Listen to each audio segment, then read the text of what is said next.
On August 11 of 2014, there was severe flooding in southeast Michigan.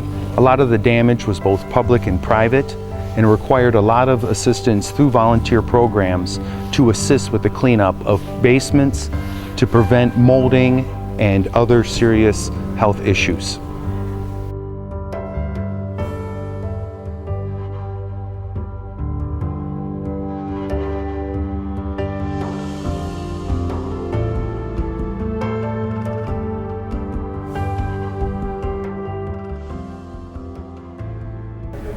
Imagine what it was like on that day.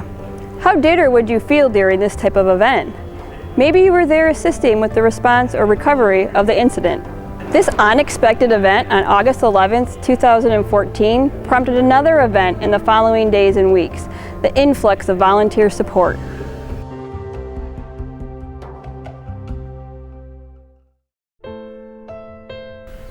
Welcome and thank you for volunteering today.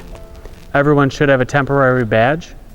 This badge should be visible at all times.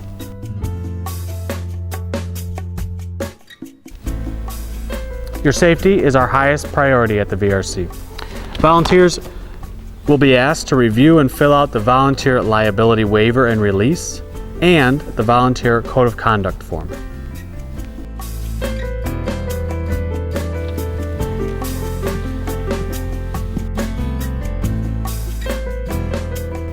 Hello, thank you for volunteering with us today. We know your time is valuable and we appreciate your support. We're gonna review your registration form. All right, your day phone number is 313-555-555. Yep.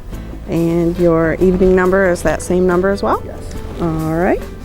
And you've listed your friend Tim as your emergency contact, is that correct? All right. And they can be reached at 517-777-777. Yes. All right. And were any of your family affected by the disaster? No. Or any past disasters? No. All right. And do you have some family at home? And do they need any care or arrangements to be made at this time? No, they do not. All right. Any past military deployments? No. Any other applicable follow-up questions you feel are necessary in order for you to volunteer? Okay.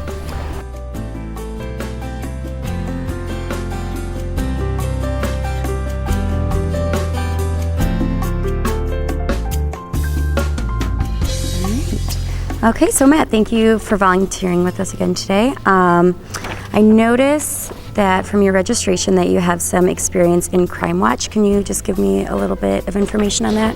Sure. I worked with the local Crime Watch prevention program that was put in place. Okay. All right, great. And do you have any past volunteer experience? I do, the local food bank in Lansing.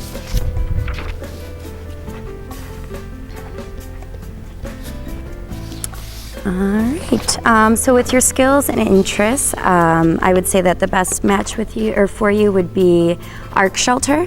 Does that sound like something that you'd be interested in? Yes. All right. Well, then I will take over your information to assignment. Okay.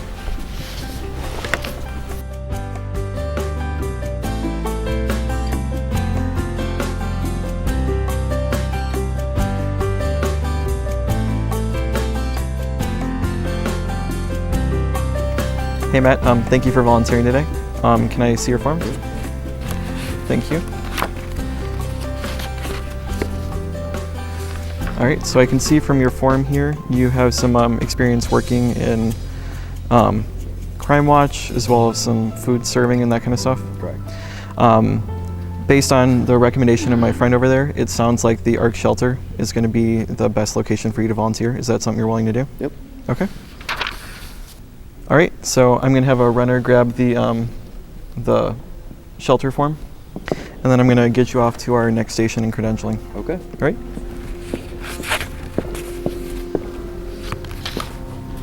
All right, I wanna thank you for volunteering, and if you wanna just head right off over there. Sure. Thank you.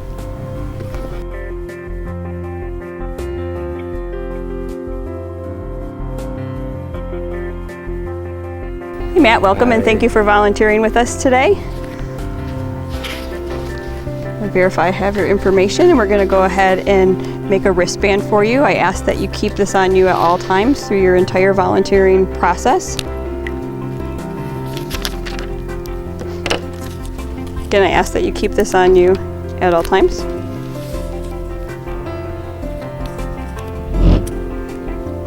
Is that comfortable? Yep. Again, thank you for volunteering with us. You're all set. You're going to go over to the training area now.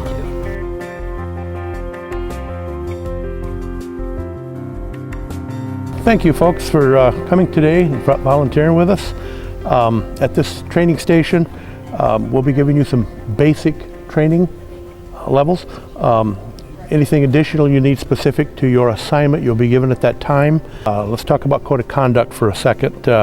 During your deployment with us, we expect you to treat all victims with respect, honor all victims, volunteers and responders, communicate clearly. If in doubt, ask. Ensure volunteer safety always. Work within the scope of your credentials, your training, and your comfort level. Honor the code of conduct and confidentiality agreement. A little bit on personal health and safety. Follow the instructions given to you at your job site. Follow all instructions given to you by your supervisor. They will have up-to-date safety precautions on site. Take care of yourself first. Ask for behavioral health and first aid if necessary. That's for yourself. Work within the scope of your training, experience, comfort level, and personal limitations.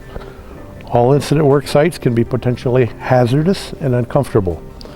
Be aware of any required immunizations, prophylactics, or personal protection equipment, PPEs. All volunteers must clearly wear identification badges given to you at the Volunteer Reception Center, and they must be worn while you're on deployment with us. Children could also be of assistance to us in a disaster. We'll need a parental liability waiver. If an accident or injury occurs, immediately notify your supervisor. All life safety emergencies, call 911. Critical response for any accident involving vehicles, call 911. Notify your supervisor, your team leader. If you'll be working outside, dress appropriately for the weather, boots, possibly gloves, a hat. Always be conscious of debris on the ground, that type of thing. Sometimes sharp things are dangerous. Cold, windy conditions require monitoring of your self for frostbite or hypothermia. Be aware of that. Bring gloves, a work screen, or insect repellent if you have them. You're responsible for any safety and security of your own tools if you use them. Water may be available at your work site, but we encourage you to take a container with you. Make sure you hydrate. Drink plenty of water. A little bit on personal protective equipment. While you're working, you may have a higher exposure than normal to bacteria, contagions, or toxic materials. If death injuries have occurred in the area where you are working, there will be bacteria. When you take a break, make sure you wash your hands thoroughly. Use personal protective equipment, masks, gloves, sanitizers, that sort of thing, when instructed to do so within your job responsibilities. Protection against insects, ticks or mosquitoes. Make sure you use a bug spray with DEET. You will be given necessary personal protection at the beginning of your job assignment on site. A little bit about psychological first aid. The work you will be doing, you may experience stress, anxiety, fear, other strong emotions. You are providing a valuable service by volunteering today. Please understand, by helping, you will not be able to change the effects of this event. All we can do is assist others in the recovery process. Be cautious, compassionate with yourself and others during this challenging time or event. It's natural to feel frustrated or guilty that you can't fix everything. Keep it simple. Work your shift, go home, and rest, and replenish. Be sure to attend briefings for volunteers that might be at the end of your shift. When you arrive at your work site, there will be possibility of encountering victims. Follow the instructions at your job site for that need. If you need help, ask for it. Personal limitations. Follow carefully any instructions that might be given to you at your job site. Know and state your limitations, physical, emotional, psychological, and/or spiritual. If you are injured, become ill on the job, even mildly, report it to your supervisor and follow the instructions. Both Volunteer Reception Center and Emergency Operations Center will need to be notified. A little bit about our incident command. All volunteers will be following and reporting an incident command structure known as ICS. ICS provides organizational structure in emergency. There is an ICS commander who has responsibility for the entire event, who may or may not be present. There is a site manager who has specific responsibility for your site. There is a safety officer as well, whose responsibility for everyone's safety. Within the site, there may be 4 functional sections: operations, logistics, planning, and finance and administration. You may be provided with a colored vest, lanyards, armbands, or hats to help identify your section. This makes it easy identification for personnel carrying out their functions. You will be reporting to only one supervisor. All outgoing information requests must go through the Media Public Information Officer. It is important to do so and not communicate with media unless you're directed to do so as part of your job duties. Documentation of all activities is critical. Make sure you complete any documentation required of you. Thank you for coming today.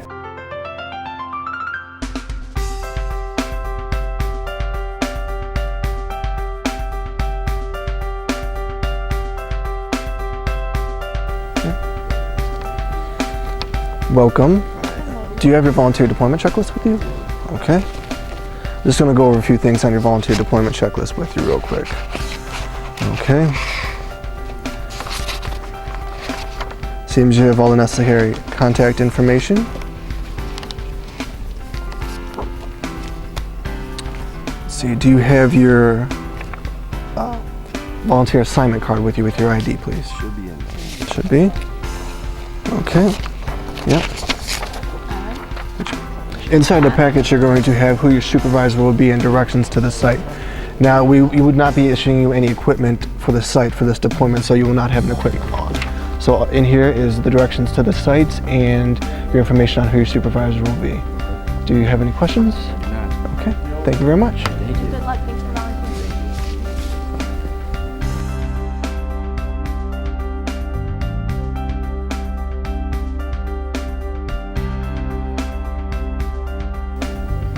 Hey, Matt. How was your experience with us today? It was great. Wonderful. Thank you for volunteering with us. Your time is greatly appreciated. In this folder, you're going to find other volunteer opportunities within the community. What you're also going to find is how you can become part of a volunteer team for future volunteer opportunities such as this. So if you get in there, you're able to go online and sign up, and you'll already be pre-credentialed for the next time. Okay. Thank you again very much for volunteering with us today. Thank you.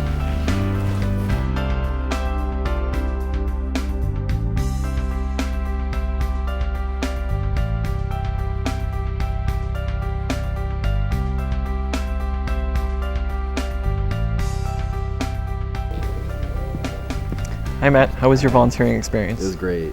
All right, can I see your forms? Yep. All right, so as always, we want to make sure that your experience was okay. You didn't have any extreme amount of stress or anything? No. Okay. Because if you did, we'd always offer to, send you to behavioral health to just, talk it out and make sure that everything's okay. So I'm going to take the forms that you have. I see that you filled out our ICS 221, which is the demobilization form. It looks like everybody signed off on it and everything looks great. And you had nothing deployed with you? No equipment or anything? No. Okay. Any feedback you want to provide to us? Anything that could be improved for next time? Anything like that? No, it was just a great experience. All right. I'm going to thank you again. And if you could please sign out on our sign out form just so we keep track of everybody we have here.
For the cleanup phase, we saw many community organizations assisting the emergency management program with these cleanup. So one of the problems that the emergency managers encountered was the coordination between the volunteers and the victims.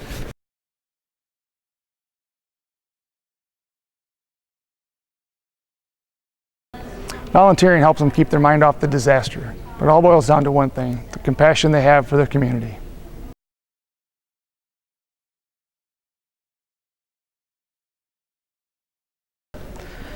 So why is this important? Post-disaster, there are a number of things that need to be done. Without organization, you're going to miss an opportunity to put a specific skill set into play where it's really needed. You're going to miss those opportunities to really leverage these skills and the expertise the volunteers have to bring to the table. So why is this important? Post-disaster, there are a number of things that need to be done. Without organization, you're going to miss an opportunity to put a specific skill set into play where it's really necessary. You're going to miss those opportunities to really leverage the skill set the volunteer can bring and put it to where it's really needed. So why do you think people volunteer during a type of disaster? When it comes down to it, people volunteer for a variety of reasons. They want to help their friends and neighbors. They want to be part of a solution. They want to bring their community back to normal. We see such damage and destruction on such a large scale that we feel compelled to do something.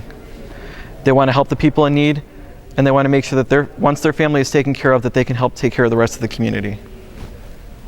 Unlike affiliated volunteers, spontaneous volunteers have never been through a background check and have no disaster credentialing. They have many specific skill sets, but then the question is, how do we take those skill sets and capture them and allow them to volunteer? A volunteer reception center is activated once we get to the point where we can no longer manage the scene on our own. We need to bring in those volunteers that have that specific skill set and allow them to come forward and to assist us. A volunteer reception center provides centralized organization and provides support with trained staff to interview the volunteers and then put them where they're needed.